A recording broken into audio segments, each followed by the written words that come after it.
Welcome to Book Bites with Rebecca and Rebecca. Whetting your appetite for your next read. Hi, everyone. Welcome to this episode of Book Bites. My name is Rebecca Yager, coming to you from just north of Dallas, Texas. And my partner in books and crime and whatever trouble we can get into is the lovely and talented Rebecca Reed. Hi, Rebecca. Hi, how are you? My throat is doing something weird. Are you Excuse me. okay? I'm sorry. Okay. You with us? I am. Good. Yes. But also with us, it's our favorite time because we love talking to authors, and we have a new friend, and his name is Clint Hall. Clint, welcome. We're glad you're here. We did become like fast friends, didn't we? Like, I feel like this the first, because this pulling back the curtain, this is not the first time we've spoken. And I think there was instantly just, maybe it's just like a podcaster thing. I don't know, but it was just instantly like, oh yeah, we're each other's people. So yeah. Oh, that's what I'm supposed to be. Oh, hey, thanks. Girl, happy to be here. Yeah. Okay. That's what I'm supposed to say. So sorry. That's Yeah. fine. It's We it's don't good. always do what we're supposed to. Right. We rarely do Excuse what me. we're supposed to. Yeah, Yeah. It's better that's that true. way. And Good Rebecca's heavens. getting I'm all so choked sorry. up. Are you okay over there, Rebecca? I don't know. Well, Okay. it'll be okay. All right. Well, first, we're going to talk. Clint has a brand new release out, and it's called Worlds Collide, and it's the first book in a new series. Mhm. The series is Worlds Collide. Is that kind of series? Trilogy probably is what I'm supposed to say because this is going to be a 3-book story. So yeah. So new trilogy, which I'm very excited about. Yeah, great. It's out now, so tell us, give us the brief, log line about Worlds Collide. Tell us about it. Yeah, I'll try to keep it as succinct as I can, and I've been practicing this because you would think I'd be better at this by now, but I'm still not so much. No, so the story is essentially that. So it's a sci-fi, space opera story. 10,000 years ago, these 5 cosmic creators, a phoenix, dragon, serpent, lion, and wolf, decide that they have to figure out who is the best god among them, obviously, right? Because you have to figure that out. So they each create their own planet with an inhabiting warrior race, and they send them on a 10,000-year journey toward the collision point. So if nobody does anything at all, at the end of 10,000 years, they're all going to smash into each other and everybody's going to die. So the only way for you to survive and for you to win the war for your world is to destroy the rival planets before the end of the 10,000 years. So I've got 5 POV characters. How am I doing so far? We good? We okay? You okay? I haven't lost anybody. Okay, great. Nope, you're Fantastic. great. So we have five POV characters, one on each world in book 1. And we're almost to the collision point, right? This war is coming to an end. And these planets are getting really close to each other. And as these characters are starting to come into contact with each other, they're kind of starting to realize that things are maybe a little bit different than they seem, and that maybe they're not just being pushed toward each other, but maybe they're being pulled toward each other, which raises a lot of interesting questions and challenges everything that they've ever been told. So that's all I want to say. That's Worlds Collide, basically. How was that? Was that under 5 minutes? Sometimes I feel like I Yes, go on that for like was 15, good. That 20 was minutes. good. Okay, just about the Yeah, it pitch. always So seems yeah. like a long time when you're doing it, doesn't it? It does. I feel like I've been talking forever sometimes when people ask me about the book, and I lose all concept of time. Yeah. Do you think it's because, as an author, you want to just give all the little fun details that you know, It and instead of just like the big overview It's because we don't know. exactly what it is, and so it's funny. I was at a workshop last week talking to a bunch of writing students, and they all want to tell you about their book. And honestly, I just broke the thing that I told them, but I kind of have to open with the concept. But for the most part, I tell people because people want to tell you all about their cool magic. I'm a sci-fi fantasy guy. They want to tell you all about their cool magic system or all about their crazy technology world and all that kind of stuff. And I try to tell them, save all that, open with your character, give a really succinct, like, who is your character. Now I'd have to take y'all through 5 characters if I did that with this book, so do as I say, not as I do. But yeah, it's because you're so excited about your story, you want to tell everybody everything. And sometimes if it's your friend and you're on a long car ride, then that's what you should do. But sometimes if you're, trying to get an agent or an editor's attention, at like a mixer or in an elevator or something, you got to skip all that stuff for now. You'll hook them with all that cool stuff later. For now, just focus on your character. Well, and the premise is pretty much the important part of this, right? I mean, yes, you have these characters, I'm sure, and they're the ones who live out the story, but like to really set the tone, honestly, that is the base of the story. I It mean, is. It is. And the truth is, again, I'm such a hypocrite because I'm like Mr. Concept.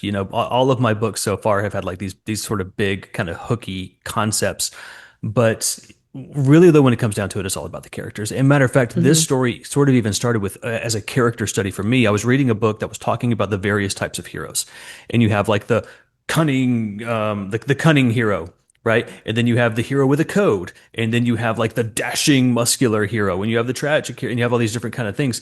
And I kind of identified five different types of heroes, and when I sort of came up with this story was sort of a bunch of different ideas that came to me at the same time. But one of those was my desire to study those different hero archetypes. So I kind of said, okay, this planet will be this one, this planet will be this one, this planet will be this one. And I love mythic structure. I love the hero's journey. How can I apply that storytelling framework that I love so much to each of these different hero types? So it was really important to me that each of these different heroes in book one, I should probably use the term hero loosely, but y'all understand that I just mean main character. That each of them is different, right? They don't all fight with their fists. Some of them maybe don't necessarily fight at all. It's a different type of journey for each of them. So that was actually how I started doing this. It was more kind of I want to learn about this. I want to get good at writing these types of characters, and writing this story, at least at the beginning, was a way for me to explore that. Well, that begs the question then, do you plot out ahead of time or you pantser? Totally. This sounds really No, complicated, but I'm such a plotter. For me, that's the fun part. So I think that thinking is an action verb. So for me, thinking is usually done me writing in a notebook. Very often, me writing at a whiteboard. The only reason you don't see my whiteboard behind me right now is that it's covered with Worlds Collide spoilers. So I always push that away for interviews. But I spent, especially with Worlds Collide, because I wanted these worlds to feel very, very real. And I wanted these characters to feel very real. So I'm not only developing the worlds and the main characters, I'm also developing all of the auxiliary characters as well. So I spent probably just the first 6 months. And by the way, this was over 10 years ago. I spent the first 6 months world building, which was amazing, and so much of it was done mhm. with my wife. I dedicated this book to so this is my third published book, and I didn't dedicate any of my first two books to my wife because I was saving this one. And I just had to kind of tell her, like, I promise it's coming. Um, because she helped me do so much of this in terms of the world building. We would go for long walks together and we would just talk kind of aimlessly, right, about the different worlds, not really with any specific point in mind, but just to sort of talk about what the animals would be like on that world, or what kind of plants they might have and what they might eat. Or we would go to dinner or brunch and just we would talk about these things for hours upon hours. So it was very much a lot of world building, a lot of character development. And then because I have these five unique storylines, but obviously, even if they're not always directly intersecting, they need to be impacting each other. So that was a lot of plotting, a lot of diagramming. But for me, again, that's the fun part. And again, because it's a trilogy, I've been thinking about not only I'm not only thinking about five different storylines in one book, but I'm thinking about all of these different characters across three books, right? But I was very fortunate in how the timing worked out that I was done plotting book three before book one was locked, so that I was Mm. drawing a lot of parallels and that sort of thing. Because when people read the full story, I want it to feel very much like a single complete story. So there was a lot of reflections from book one across book two and three, and going back and forth, and what kind of shapes am I making if I diagram these books out together and that kind of stuff, which for me was so much fun. So yes, I'm an outliner plotter through and through. That's funny because I'm not a plotter per Mm, se. But that whole thing you just talked about would be my cup of tea. I would have been right there with you, like it's figuring fun. out all those things. That is my favorite part is the backstory. I Yeah, love the backstory. That is the most fun. totally. And half of that, or more than half of that, doesn't even make it into the book. But I know all about where these people have been for the last 20 years in their life or more, depending on how old they are. And I Yeah. can tell you all of that. Not that it's really I mean it impacts the story in that it set the character to be who they are when they enter the page or they walk on the page, but it doesn't impact the story plot specifically. It just impacts the choices the characters make because of what they've been through. Yeah. But I love all of that. Like that is, like I would have been like, yep, no, they need this kind of thing. No, they wouldn't eat that. They would do this. They would, I would have been, yeah. So Do I you get do that. I love that. do you do a lot of that development before you start writing? I do as much as I can. Sometimes with characters, especially, I feel like I have to write a little bit. So a lot of times I'll write like a chapter or a couple of scenes, or even sometimes I'll get 3 or 4 chapters in and I'm like, wait, this isn't right. Like this Yeah, backstory doesn't work, or I'll have to go back and like redo. So yeah, I tried to do it before, but it doesn't always stay the way I sure, thought it would. sure. So yeah. Y'all would know this better than me. This is a statement that is actually a question because I have had other discovery writers tell me that when they get stuck as discovery writers, it often means that even though they didn't plot, they didn't outline the plot, that they haven't built the world and that they often that discovery. So a lot of discovery writers think you just start from zero and go. But I don't Mhm. think that works for all discovery writers. A lot of them, you'll get stuck if you didn't at least do the work of knowing what world you're in when you start. And you're both nodding your heads. Yes, I have to know who my character is, and I can't Yeah, know that unless I know where they started and what they've right, been through. right. So to me, like I have to figure all of that out, like their dark moment stories and what they've been through, Sure. because that impacts everything they're doing in my novel. So Yeah, yeah, and I've tried to write stories without doing that before, and it doesn't work for me. yeah. I I can't. agree. Yeah. I agree. All right, Clint, with all the plotting you did and the planning with these 5 characters, was there anything as you were writing, did any of them go off script? Did they surprise you in any way? Did something happen you didn't expect in the course of writing?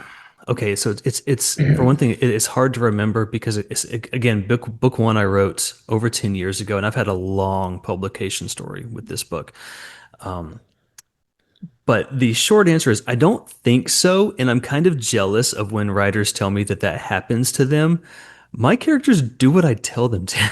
and, I know maybe now, the truth is what I have that is sort of like that. It's not exactly the same thing, but I do have even the the most intricate outlines.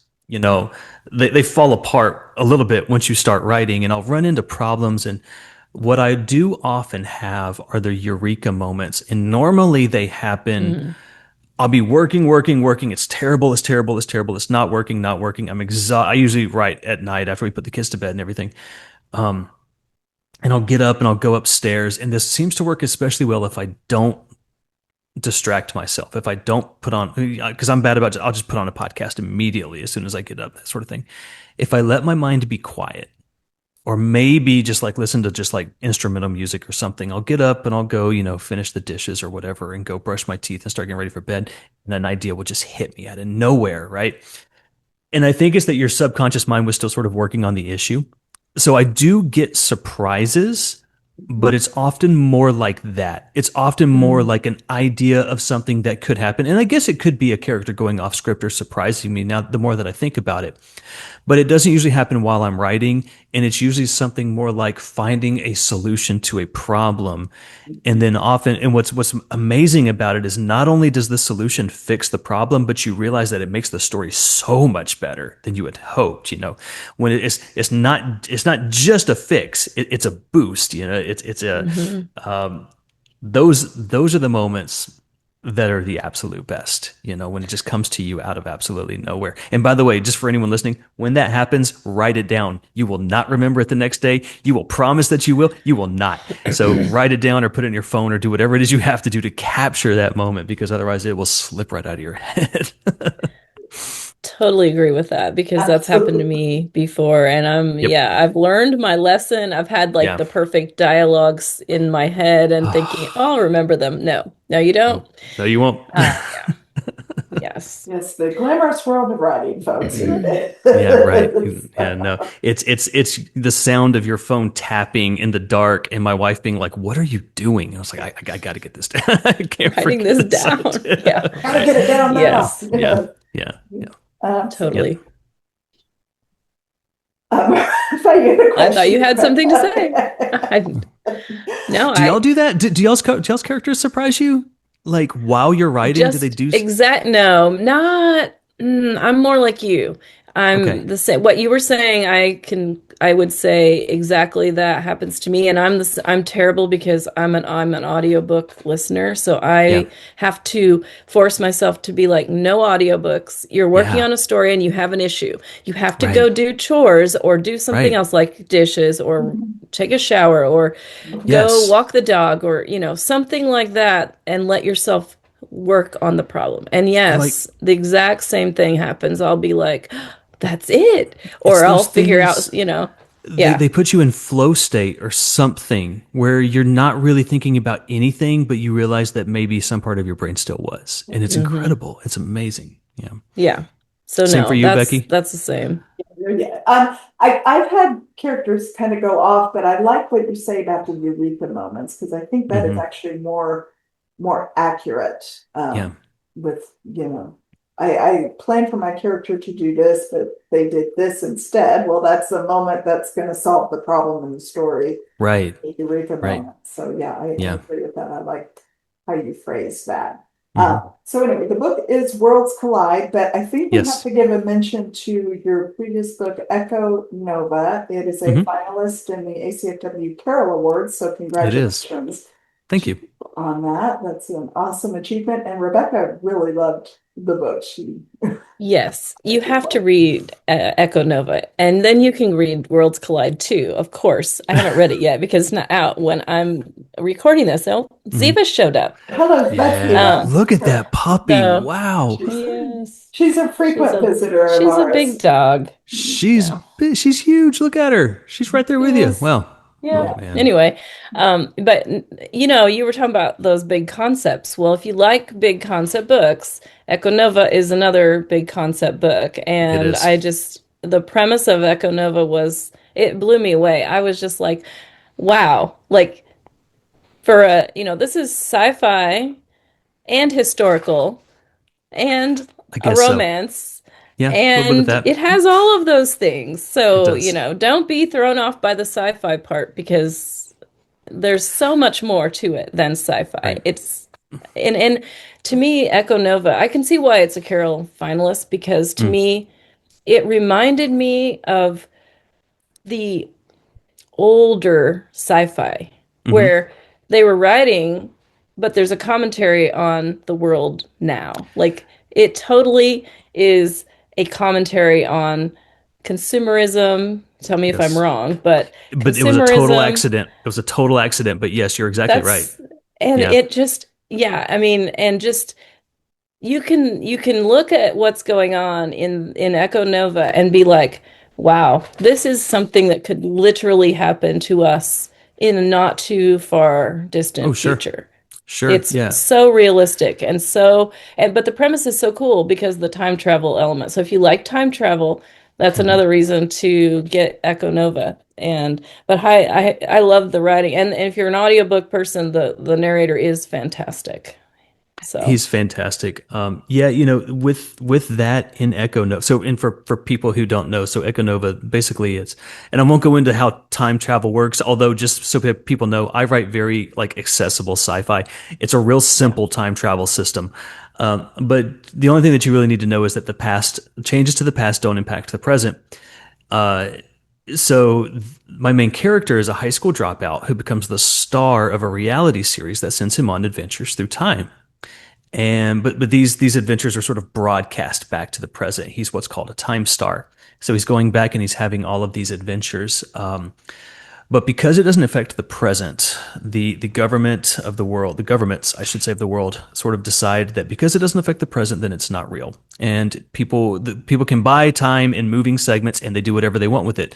They can exploit it for resources, they can exploit it for entertainment, and unfortunately, they can also exploit the people because, again, hey, they're not real; they're just residual energy. But it sure feels real to him. He's going back and he's building relationships with these people. And he's got the boss in his ear this whole time saying, it's not real, but that's not how he's feeling. And it's very much a story about how our desire for notoriety and achievement, and especially how fame and entertainment can warp our sense of reality, both for the person that's chasing it, but also for the people around them.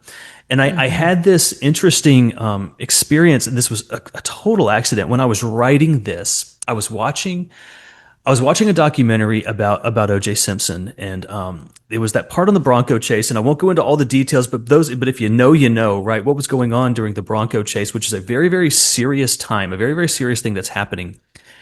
And people were running out onto the street, and they're holding up signs, and they're like laughing and smiling and waving at the cameras. And I remember watching that documentary, and I'm thinking, this isn't real to these people. It's all entertainment. It's kind of changed their sense of reality, but that's what entertainment can do. And look, I love entertainment. I'm a novelist. You know, I try to write fun, action packed stories.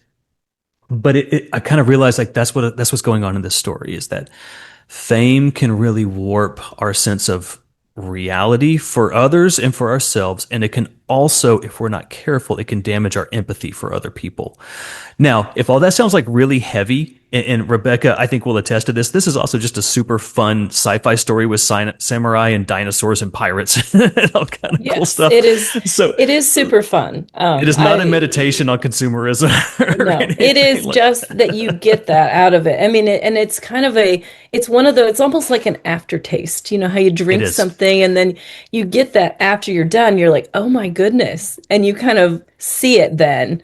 In the moment of the story, it's entertaining, it's fun, it's Right. really interesting story. Well, So yeah, you are right too to point out though that sci-fi, I mean, some of the great sci-fi writers have used sci-fi as a vehicle for social commentary in brilliant ways. And so many of my favorite writers do that. I hesitate to put myself among them, of course, but it is amazing when it works out that way, right? When it is hmm sort of a lens through which to view, our current realities. So yeah. So thank you for yeah. that. Well, let us know how people can find you, how they can Yes. get a hold of you and keep track of all these wonderful things that are you're doing. Yeah, so I'm easy to find. It's clinthall.com, and then Instagram at Clint Hall. I do also have a podcast called The Experience Conversations with Creatives. If you're interested in that, I just have people on that I think are interesting and are creative. You can find a link to that on my website, which is clinthall.com. I'm also on all major platforms. And if anyone is interested in Worlds Collide, if you go to that same podcast feed, I have published a 6 episode audio series that introduces the backstory of the universe and each of the different worlds. And they're short, they're like 5 minutes each. So that was something that I did for fun because it's a big, expansive galaxy, and I want people to immerse themselves in it as much as they can. Now, you absolutely do not have to listen to that in order to read the book and enjoy the book. I've designed it that way. But if you want to go even deeper and learn more about the worlds, you can go check out that audio series as well. It's called Worlds Collide Legends.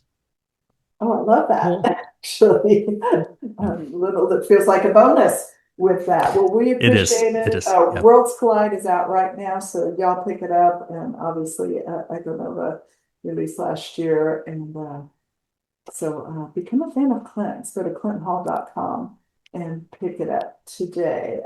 Rebecca, we have an old friend joining us next time with Yes, we Morgan do. Bessie is joining us. Morgan, Oh, yes, Morgan's Morgan will be fantastic. back. Yeah. That's awesome. Yes. Yeah. So Okay. So yeah, so we're Okay. talking Cool. August about must be our sci-fi Winter's discovery. Dawn. Yeah. I Yeah. So like I like where this is going. All right. Cool.